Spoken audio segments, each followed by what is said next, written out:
Tem uma tradição brasileira de um Estado voltado para as elites. A gente não conseguiu estabelecer um Estado verdadeiramente democrático. Então, a história do Brasil, a gente pode falar do Brasil republicano, é uma história de luta para a construção de um efetivo Estado de Direito. Só que todas as vezes que a população, de alguma maneira, consegue articular os seus desejos, as suas demandas, e encaminhar um processo de efetiva consolidação desse Estado de Direito e democratização, as elites se organizam e sufocam. Tem um autor que eu gosto, francês, e ele fala nesse texto de 48 que todas as vezes que o povo adquire consciência e se transforma no proletariado, portanto, deixa a sua posição meramente subalterna e se torna ativo na história, a elite chama a SS, uma referência às tropas nazistas.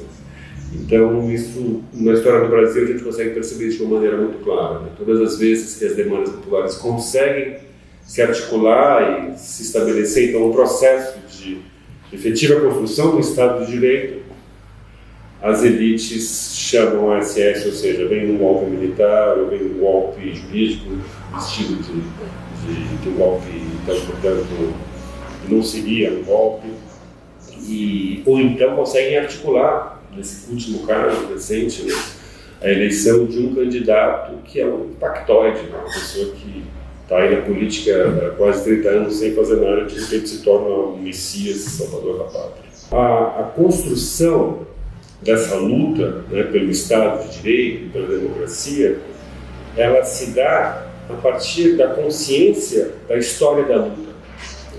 Você não pode ter uma identidade enquanto grupo social se você não tem uma consciência da tua história, que é uma história de violências, uma história de massacres, uma história de derrotas, porque até hoje não foi efetivada essa democracia, esse Estado de Direito. Então é fundamental, qualquer país que tenha uma efetiva democracia, ele é pontuado por uma série de espaços de memória. E são espaços de memória dessas lutas, pela construção da democracia. Então as pessoas conhecem quem foram essas pessoas que se sacrificaram pela pátria e se estabelece assim uma cultura ética, uma espécie de solidariedade com aqueles mortos que se sacrificaram para a construção da democracia. No Brasil, nossos heróis não foram os que lutaram pela democracia, são quase todas as pessoas que lutaram contra a democracia. São pessoas que estão em cima de cavalos e praças públicas e seus descendentes. Então, você não consegue formar uma cultura realmente transformadora e democrática com esses falsos heróis que nós temos. O exemplo clássico, para mim, são os nossos bandeirantes, que é uma construção de um heroísmo que corresponde à mentalidade colonial. Quer dizer, é impressionante que o Brasil, independente, republicano, tenha como heróis os colonizadores portugueses que vinham aqui só para extrair as riquezas do Brasil e levar para a Europa. Mas essa é a cabeça colonial que existe até hoje no Brasil, das nossas elites, que querem só considerar o Brasil como fonte de commodity, aquele local de agronegócio, ou seja, de um tipo de agricultura que destrói a natureza, de lucro máximo, e que não deixa nada para os brasileiros, inclusive deixa os brasileiros passando fome, e extração mineral fraca. A parte simbólica também é fraquíssima, A gente ainda tem um monte de ruas que homenageiam ditadores, por exemplo, pela ditadura. Muitas vezes as vítimas da ditadura que são homenageadas estão em pequenas ruas em periferias das cidades, Então é uma disparidade absurda que corresponde à nossa autoimagem, nossa memória oficial, por demais oficial.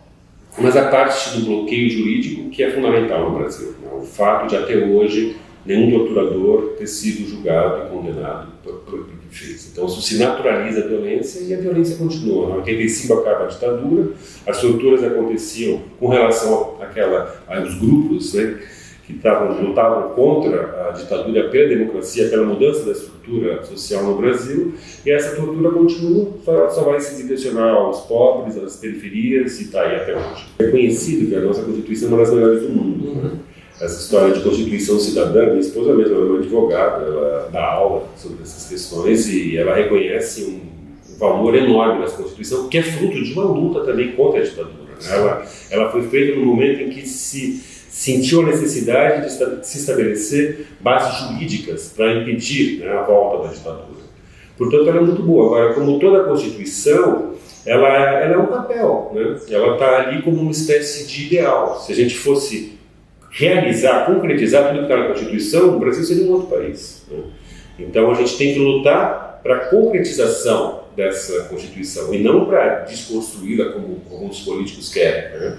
Mudá-la no sentido, né, justamente de reduzir esse aspecto realmente dessa evolução jurídica que ela representou. A gente não pode esquecer que esse presidente foi eleito por uma minoria da população, inclusive por uma minoria do universo dos eleitores, né? E ele tem que representar todos os brasileiros. Portanto, ele não pode impor visões radicais, né? Justamente visões, inclusive, que iriam contra a Constituição, que era aquilo que ele estava prometendo, né? Em 1 centímetro de terra, por exemplo, para os indígenas. A nossa Constituição prevê, sim, terra para os indígenas, eles têm o direito, né?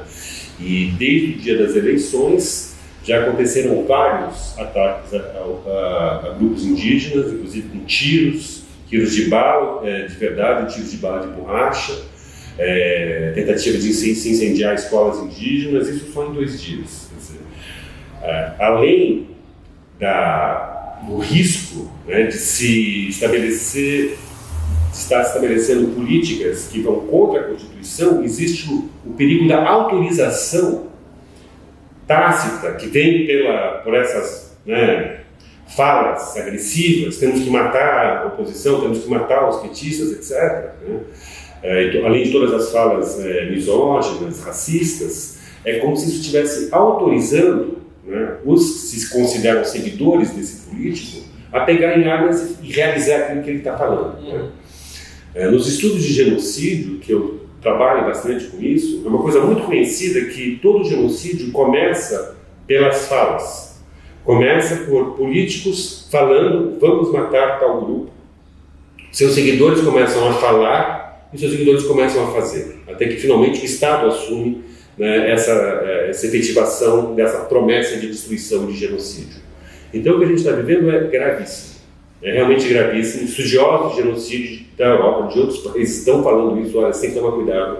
Vocês não podem ficar com um presidente, na época era um candidato, agora é um presidente eleito, né, que fica prometendo matar parcelas da população. Isso é uma coisa muito perigosa, porque esse é o caminho dos genocídios. Isso aconteceu, né, no século XX, no Império Otomano, matando mais de 1 milhão de armênios, na Segunda Guerra Mundial, com o genocídio de judeus, o genocídio Tutsi em Ruanda, e assim vai. Quer dizer, lamentavelmente, a história do século XX é uma história pontuada por genocídios, né?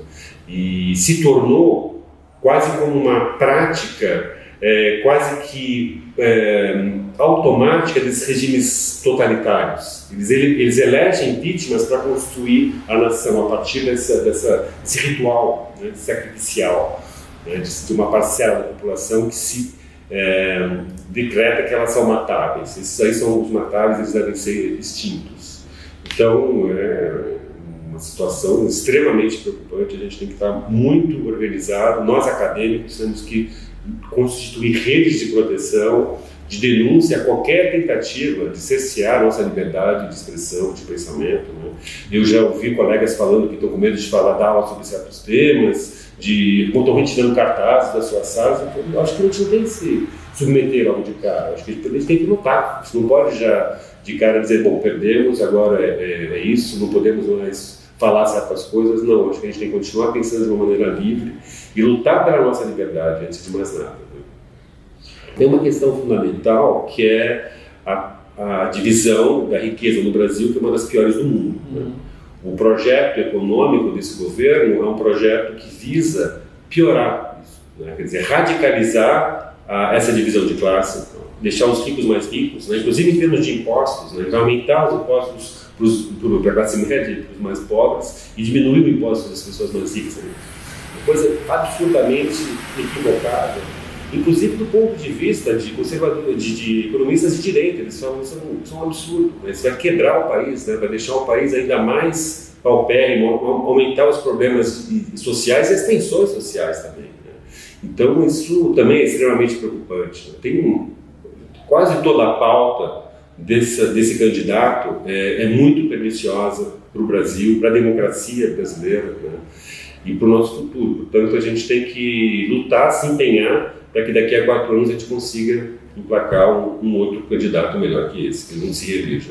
Bom, se isso for verdade, então daqui a 4 anos a gente não vai ter outra eleição, né? Existe esse risco, a gente ainda não sabe. Depois que ele, né, foi decretado o vencedor da eleição, ele tentou moderar o discurso e falou que vai seguir a Constituição. Eu acho que seguir totalmente ele não vai, como eu já disse, né? Mas se ele não se articular, né, a nenhum grupo que vise a perpetuação do poder, a gente terá a eleição daqui a 4 anos, portanto não é exatamente uma volta para 64. Na verdade, eu acho que está tudo ainda no ar, né? Muitos analistas, né, eles mostram que, na verdade, durante todo o período ditatorial, nunca um adepto tão ferrenho da tortura quanto ele teve como presidente, né? Na verdade, os presidentes da ditadura, eles sabiam que eles estavam utilizando a tortura e o regime de terror, mas nunca alguém do porão, né, que é assim que se falava desses militares do porão da ditadura, que executavam a tortura, realmente chegaram à presidência. Então, isso é uma coisa que não aconteceu durante a ditadura. Então, está tudo no ar. Acho que as comparações são compreensíveis, porque a retórica genocida do Bolsonaro não existia em 64, né? E ele tem essa retórica do vamos matar, que era uma retórica mais típica do nazismo, né? Falava vamos exterminar, né, acabar com a questão judaica, e efetivamente fizeram isso, mataram mais de 6 milhões de judeus. É isso que eu falo, começa se falando, depois participação. Então a gente não sabe se é 64, se é 33 ou se é outra coisa. Certamente é outra coisa porque a história nunca se repete exatamente, né? É um retrocesso, sem dúvida, um retrocesso gigantesco, inimaginável, como em poucos meses se articulou, né, com tanta competência, a gente tem que reconhecer, uma candidatura, e se emplacou, né, essa vitória, como tinha acontecido com o Collor também, né, foi também uma coisa muito rápida, brusca, e deram uma rasteira na posição, né? Mas eu acho que é isso, né, que a gente tem que resistir. Denunciar qualquer tentativa de cerceamento, como aconteceu recentemente na Universidade Federal do Pará, onde uma aluna chamou o pai policial e invadiram a aula de um professor. Isso não pode acontecer, como um dos ministros do Supremo falou, se policial na universidade é só para estudar, né? Não é para exercer nenhum tipo de violência ou de censura. Então, eu acho que o essencial agora é isso, construir essas redes de apoio e manter nossos planos, manter nossas ideias, né? Não abdicar da nossa liberdade, né? Porque agora também não aconteceu nada, ele ainda não é presidente, né? E eu acho que é isso, né? Ficar atento.